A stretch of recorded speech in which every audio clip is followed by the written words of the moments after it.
Bonjour à tous, j'ai bravé le coronavirus afin d'aller découvrir le Oppo Find X2 Pro qui est le nouveau fer de lance de la marque. Et bien sûr, vous aurez droit dans quelques semaines à un test complet, mais en attendant, je vous propose d'aller à la rencontre de ce qui s'annonce comme un flagship très prometteur.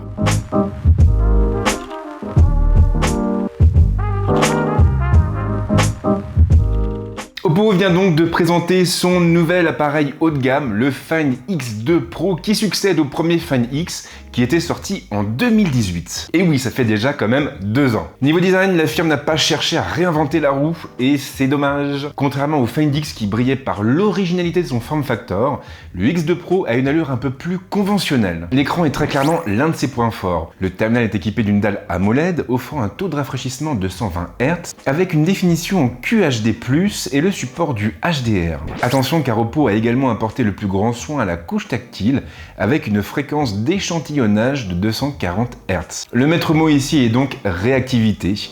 Non contente d'être extrêmement fluide, la dalle sera aussi très réactive sous les doigts. Alors j'ai pas beaucoup de recul sur la qualité de l'écran, mais il faut savoir qu'il a quand même décroché la note de A+ chez DisplayMate.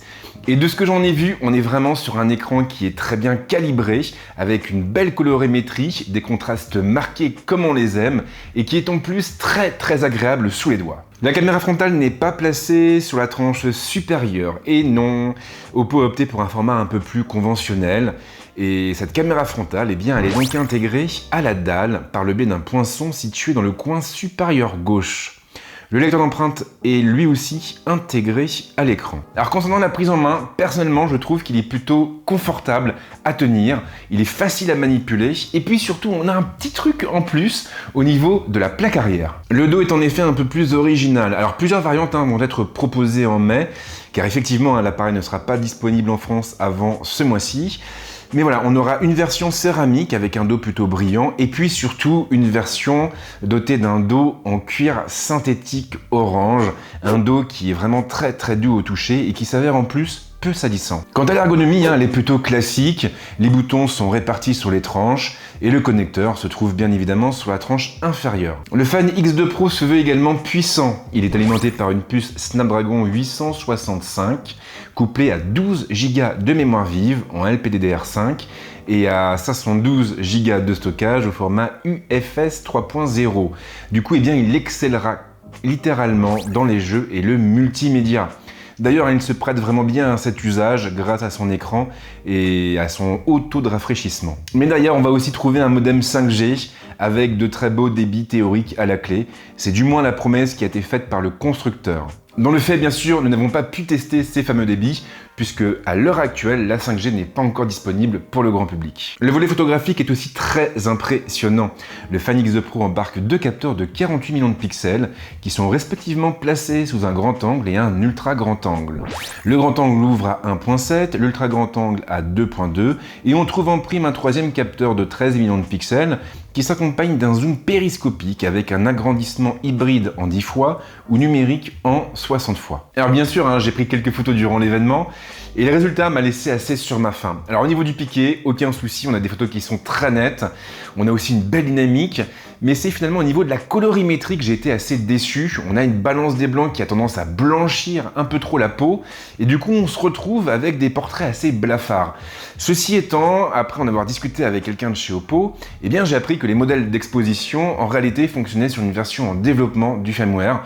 On n'était pas sur la version finale de ColorOS 7.1, et du coup, forcément, il va y avoir des mises à jour qui vont être déployées dans ces prochaines semaines et qui viendront corriger le tir et améliorer la situation. Et puis, il y a la batterie. Une batterie qui atteint une capacité de 4260 mAh. Et sincèrement, ce n'est pas énorme. Ce n'est pas énorme pour un téléphone qui est équipé d'un tel écran, et encore moins pour un téléphone qui est compatible 5G. Maintenant, la charge rapide est proprement démentielle. Et là, attention, on n'est pas sur une évaluation théorique en laboratoire, on est sur quelque chose que nous avons tous pu constater sur place. La charge complète du Oppo Find X2 Pro se fait en 38 minutes. Vous avez bien entendu, on est sur une charge complète en 38 minutes, ce qui est complètement dingue. À titre de comparaison, pour charger complètement le S20 Ultra 5G, qui est équipé d'une batterie de 5000 mAh, il faut à peu près 1 heure, voire un peu plus. Là, en 38 minutes, votre téléphone passe du 0 à 100 Et sincèrement, hein, c'est complètement bluffant, je crois qu'il n'y a pas d'autre mot. On est vraiment sur une charge qui est extrêmement rapide. Et derrière, Oppo a bien fait les choses, puisque en réalité, la batterie est divisée en 2 accumulateurs de 2000 mAh à peu près chacun, ce qui fait que vous pourrez utiliser votre téléphone, jouer par exemple, et le recharger en même temps, sans que ça provoque de surchauffe. Et ça, moi, je trouve que c'est plutôt finement joué. Alors, le Find X2 Pro a clairement beaucoup d'atouts à faire valoir. Maintenant, j'avoue avoir été assez déconcerté par son format. Et j'ai été déconcerté, en fait, pour une bonne et simple raison, c'est que j'ai passé beaucoup de temps en compagnie du Find X, qui m'a accompagné au quotidien pendant à peu près 6 mois et qui doit d'ailleurs traîner dans un de mes placards. Donc ce Find X m'avait beaucoup plu, et ce pour une raison assez simple, c'est que grâce au mécanisme de la caméra frontale, eh bien, Oppo avait pu nous proposer un téléphone borderless, sans encoche ni trou. Et à l'époque, hein, c'était vraiment pas courant. En 2018, il n'y avait que 2 appareils qu'il proposait. Il y avait le Find X d'un côté, donc, et le Vivo Nexus de l'autre, qui m'avait lui aussi beaucoup plu. Alors depuis, bien sûr, ça a pas mal changé. On a OnePlus qui maintenant propose des appareils un peu de ce type, avec les 7T et 7T Pro. Mais voilà, c'est vrai que du coup, on est sur un Find X2 Pro qui manque un peu d'innovation en termes de form factor, en termes de design. Maintenant, il ne faut jamais juger un livre à sa couverture. Et en réalité, quand on prend réellement le temps de se pencher sur la fiche technique de l'appareil, on se dit que, mine de rien, Oppo a fait très fort. On a un écran qui me paraît tout simplement démentiel. On a un gros taux de rafraîchissement, on a une couche tactile très réactive, on a une dalle QHD, on est sur de l'AMOLED, on a du HDR. Enfin voilà, je veux dire, il y a quand même de sacrés arguments de ce côté-là. Le processeur, rien à dire, Snapdragon 865, donc ça veut dire puissance, ça veut dire autonomie, ça veut dire des chauffes maîtrisées.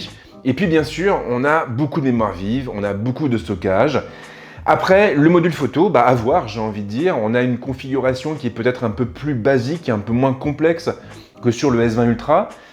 Mais bon, la complexité d'un module ne fait pas non plus la photo, et ça on en a eu la preuve avec les Pixel, et notamment le Pixel 4 qui, en dépit de son module composé de seulement 2 optiques et 2 capteurs, fait quand même clairement mieux que la plupart des smartphones du marché, y compris ceux qui ont 4 ou 5 capteurs différents. Maintenant, il y a un autre point qui me gêne un petit peu, et ce point c'est le prix. On est sur une offre à 1159 €, on est quasiment à 1200 balles, ça fait un salaire, un petit salaire certes, mais un salaire quand même.